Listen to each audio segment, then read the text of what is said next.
Chers amis, j'aimerais partager avec vous aujourd'hui une idée très très belle et très courte. Vous savez que lorsque le Navi nous parle du déluge, au lieu de l'appeler le Maboul, il l'appelle Mé-Noach, les eaux de Noach. Et bien évidemment, tous les commentateurs nous disent que la raison pour laquelle on appelle le déluge l'eau de Noach, c'est en quelque sorte une très lourde responsabilité qu'on fait endosser sur le dos de Noach. Comme pour lui dire, pourquoi tu n'as pas prié pour ta génération? Pourquoi tu n'as pas fait en sorte que tes contemporains, que les gens qui habitaient avec toi, ils fassent teshuva? Avraham Avinu, par exemple, lui, il a prié. Il a prié pour le monde. Il a prié pour ses contemporains, bien qu'ils se comportaient n'importe comment. Toi, Noach, tu aurais dû prier. Et donc, c'est la raison pour laquelle on appelle ces eaux-là les eaux de Noach. Ainsi qu'il y a écrit dans le Zohar HaKadosh que lorsque Noach est sorti de la Teva et qu'il a vu tout le monde complètement bouleversé, complètement détruit, il s'est mis à pleurer.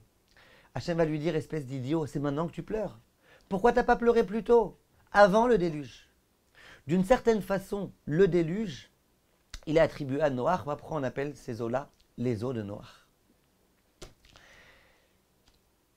Viennent Chachamim et ils nous font remarquer quelque chose de très très très très beau. Il y a écrit dans le Zohar HaKadosh que Moshe Rabbeinu, c'était le Gilgoul de Noach. Ça veut dire en d'autres termes que ce que Noach n'a pas réussi à faire dans son parcours terrestre, c'est Moshe Rabbeinu qui va devoir le parachever. Maintenant écoutez bien. Lorsque Moshe Rabbeinu va voir que Akadosh Baruch Hu s'est fâché contre le peuple d'Israël à cause de la faute du veau d'or, Moshe Rabbeinu va prier, prier, prier, prier de toutes ses forces, jusqu'à ce qu'il en tombe malade, comme nous dit la Gemara. Vaïchal Moshe et Pene Hashem Eloka. Vaïchal, ça vient du terme cholé. Moshe Rabbeinu a tellement pris à cœur l'énervement d'Akadosh Baruch Hu, la colère divine contre le peuple juif, qu'il a intercédé de toutes ses forces, et il a prié tant de jours, avec tellement d'énergie, et de force, et de cœur. Et Moshe Rabbeinu, il va dire à Hachem, des mots très très forts, il va dire à Hachem, écoute-moi bien Hachem, soit tu acceptes de pardonner le peuple juif, soit efface-moi de ton livre. Mechenina misifrecha. Efface-moi de ton livre. Il n'y a pas de plus grande abnégation que celle-ci. Il n'y a pas de tfila plus forte qu'une tfila dans laquelle on dit à Hachem, écoute Hachem, il n'y a pas d'autre choix. Je t'en supplie, pardonne. Je suis prêt à renoncer à tout l'essentiel que tu pardonnes à tes enfants. Chachamim nous font remarquer que Mecheni, Mem, Chet, Nun, Yud, c'est les lettres de Me Noach, les eaux de Noach.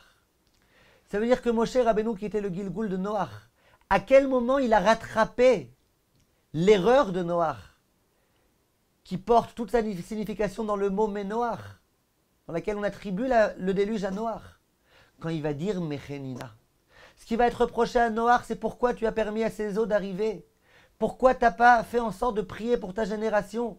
Pourquoi tu ne leur as pas fait faire tes chouvas? Ah, quand est-ce que ça va être réparé?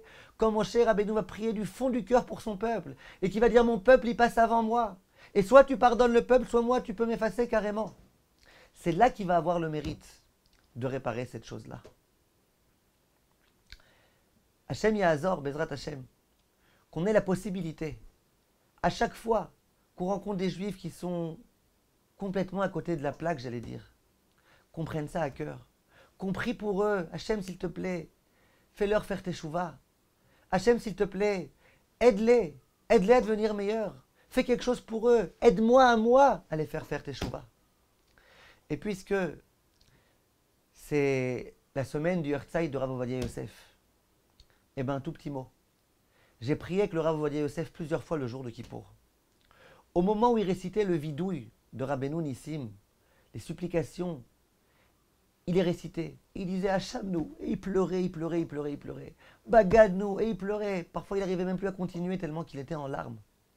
Moi, je lui ai toujours dit, le Rav Ovadia, il pleure tellement. Mais de quoi il pleure? Quand il dit on a volé, mais Rav Ovadia, j'imagine qu'il n'a jamais volé personne. En tous les cas, pas sciemment. Alors quoi? Et un jour, je l'ai entendu dire, il dit, moi, quand je lis le vidouille, je ne le dis pas que pour moi. D'une certaine façon, je me sens être l'envoyé de tout le clan Israël. Et je prie pour tout le peuple juif.